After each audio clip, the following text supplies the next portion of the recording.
So starting a new role is always daunting and it can be intimidating, and I concede that my first day I came with both those feelings, but I've been greeted with so much warmth and support from the team here, but also the teams in Kenya and in Uganda, from all of our partners and allies and all the different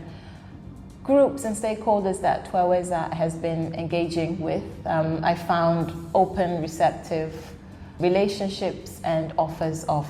support, and it's made all the difference in how this first month has gone for me. My first month at Twaweza, in the backdrop have been some really momentous events and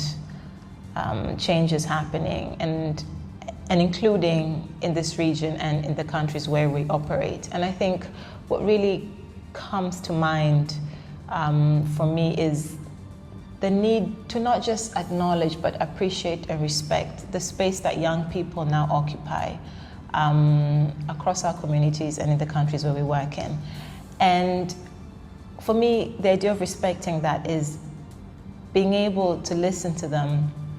to try and build real, meaningful, empathetic relationships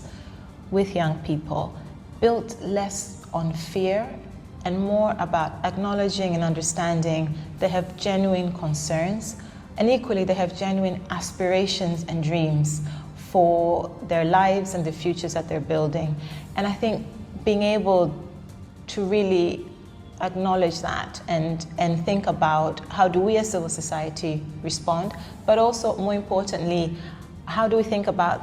how governments are responding to young people as legitimate citizens, and how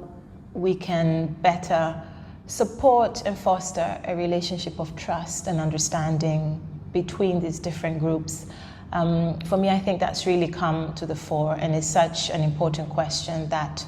we have to answer, and we have to work with others to be able to address and engage with. So reflecting on the global context, especially in terms of democracy and what are we doing or what should we be doing, I think it's very easy right now to feel overwhelmed by the number of crises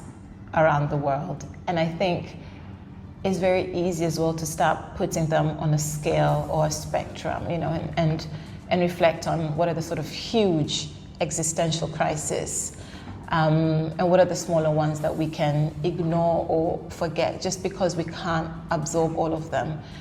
And a lot of these crises feel like they are linked to the ideas of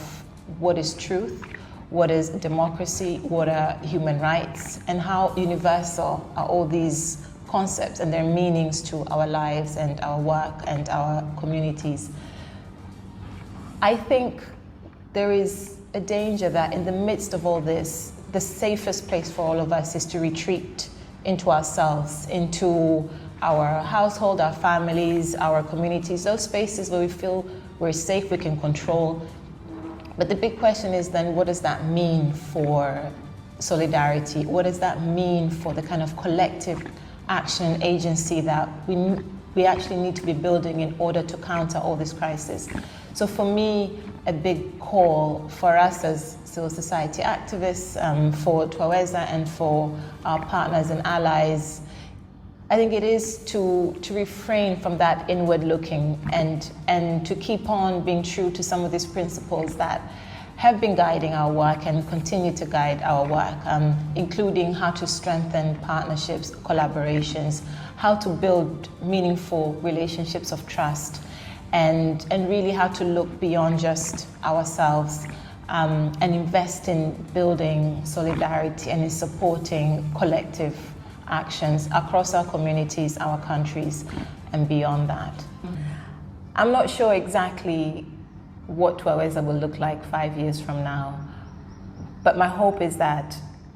we keep being driven by this great energy, passion, commitment, that we really embrace creativity, that we acknowledge the voices that matter the most, especially the voices of young people in a rapidly changing time. I hope we address new and emerging issues with courage, with compassion, and with a level of curiosity and vulnerability that will allow us at times to take risks, at times to fail, but to recognize that we're needed, we're valuable, our presence matters, civil society matters, and what we're doing is not just tackling the issues now, but it's really investing in the long-term change across Tanzania, Uganda, and Kenya.